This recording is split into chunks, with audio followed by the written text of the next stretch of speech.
Hi guys, welcome back to my channel. In today's session, let's see how to create a vendor. To create a vendor, we have to go to this accounts payable module and under common, under vendors, click on all vendors and you can see there's an option called vendor, and under all vendors there is no other vendor, it's empty. So to create a vendor, let's click on vendor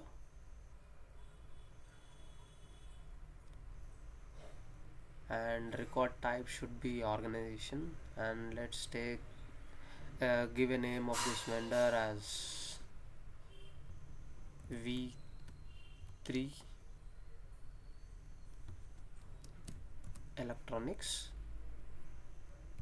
Okay, and let's put this is as a domestic vendor, and we can fill all these fields like address,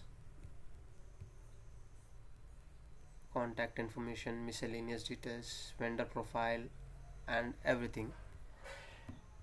uh, let's discuss these all fields later on, and this is how we create this vendor. Let's see if the vendor is created or not. Let's save here.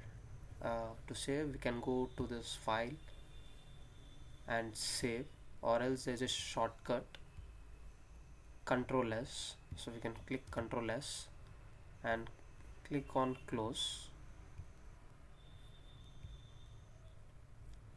and just click on refresh or F5, and here you'll see this vendor. This is how we create this vendor, and next session let's see how to configure vendor posting profiles. Thank you.